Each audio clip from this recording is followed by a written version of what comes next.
WWE contracts can be a bit of a maze. An enormous entity like WWE are oddly stingy with their contracts, having put in clauses that try to minimize their spending beyond the salary that they offer their talent. WWE doesn't pay for travel or hotels for the most of the talent, and some don't even get health benefits. While nowadays they have the money to offer massive base salaries to unsatisfied talent, they still have had their fair share of absolutely insane contract demands over their existence. While some wrestlers may demand things that seem reasonable, some just make absolutely asinine demands, which can be either laughable or extremely interesting. Today we are looking at those. This is Wrestling Hub, and today we are taking a look at 10 insane demands made by superstars.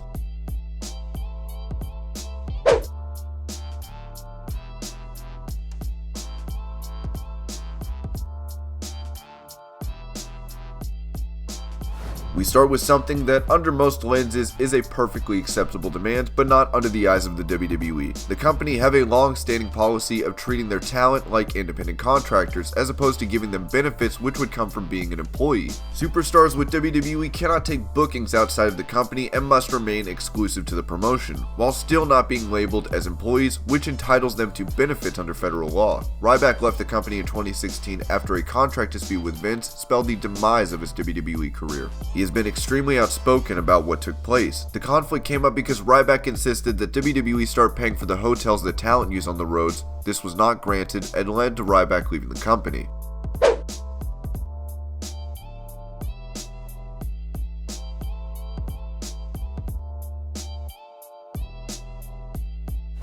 Bret Hart notoriously hated Shawn Michaels for much of their rivalry in the 90s. Something that was in the ring that spilt over to the backstage area meant that WWE needed to figure out a way to keep their two top stars happy. Despite Michaels speaking about sunny days and Hart decking him backstage, they continued to work with each other in the ring, and everything was seemingly going fine until the 1997 Survivor Series. It was the last night of Hart's contract, and that meant he needed to drop the title to Shawn Michaels at the show. Hart refused, citing that he wouldn't lose to Michaels, nor would he lose in Canada. This would be the cause of the Montreal Screwjob. This features early on this list only because this story is one of the most talked about things in wrestling.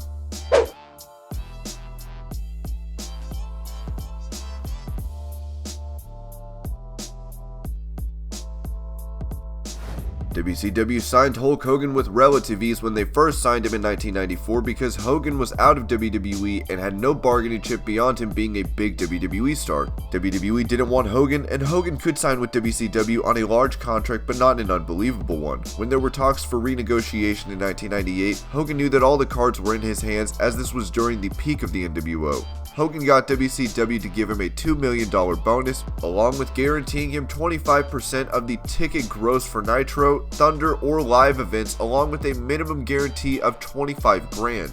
He also got 15% of the revenue from pay-per-view events, and also $20,000 for just wearing NWO branded merchandise on TV. The biggest addition was the absolute creative control, which would lead to his exit just 2 years later.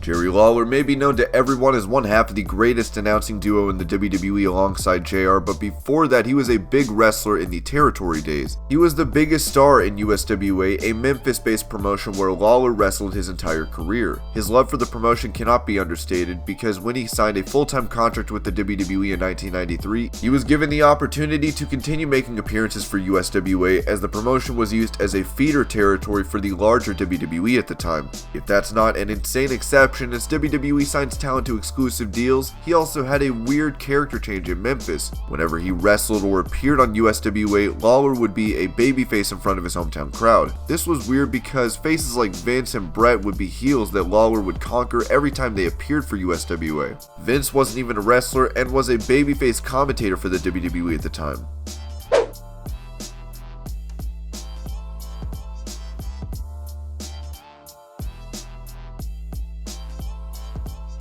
WCW really tried hard to become mainstream in late 1999 and early 2000. They had lost a whole chunk of the market to the WWE and were barely hanging on for survival. They were drawing crowds of 4 million viewers below what the WWE was getting, To change this, WCW started to bait fans using mainstream fads. They made a movie called Ready to Rumble and then also had a strategic tie-up with glam metal band Kiss. Kiss was an extremely popular band at the time and honestly a great one too. The issue being the contract between Kiss and WCW, which stipulated that a Gene Simmons, the frontman of Kiss-like character, is made and main events a show between 1999 and 2000. While the company worked around this cleverly and gave the Kiss Demon a mid-card match and dubbed it as a main event, this was wholly weird as a contract.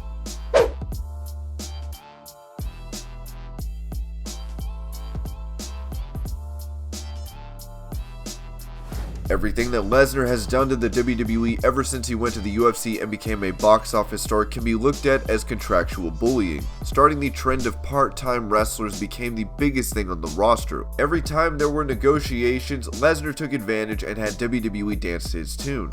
In his multiple negotiations, he has gotten WWE to exclude him from the wellness policy. They let him dictate terms of his return and his creative story, re-signed Paul Heyman just so that he could be his manager, among many others. The most asinine result of his negotiations in late 2018 were his payouts for Raw and pay-per-view appearances. He makes $400,000 for Raw and $500,000 for pay-per-views now.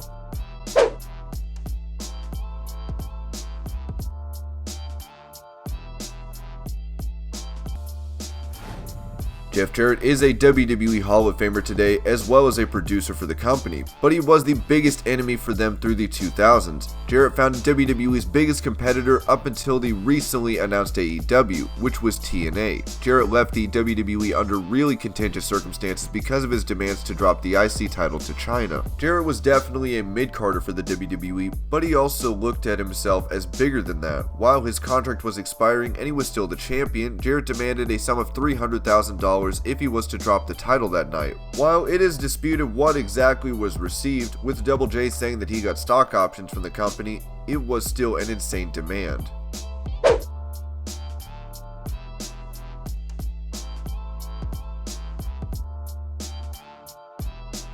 While Jarrett threatened to hold up a show over money, he wasn't the first one to do so. The Ultimate Warrior was in a position where he could have absolutely ruined WWE's second biggest show of the year, SummerSlam. He was one of the biggest stars in the company at the time, but what he did meant that his career would sadly come to an end, and it stayed that way for almost 25 years. Warrior was supposed to team up with Hulk Hogan against General Adnan, Colonel Mustafa, and Sergeant Slaughter in the main event of SummerSlam 1991. He was upset over the discrepancy in his pay and Hogan's pay from Mania and decided to not wrestle until he was paid $550,000 and his contract was redone so that he would have less dates. While Vince agreed so that the show would go on, Warrior was suspended the second he got back from the match and wasn't even seen until his 2014 Hall of Fame induction.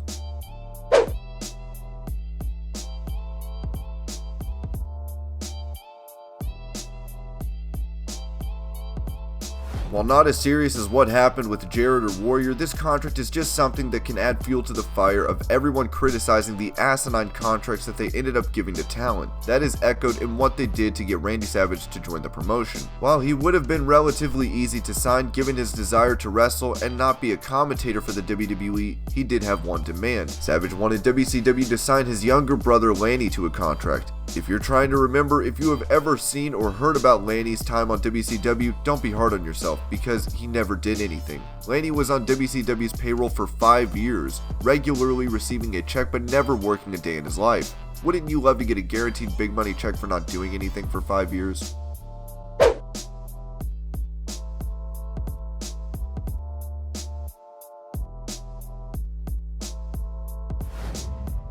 Vince can match any contract in the world, as we have seen how he has raided the independents dry. However, there was a time when McMahon couldn't do so, and that was in the 90s when WCW was emerging.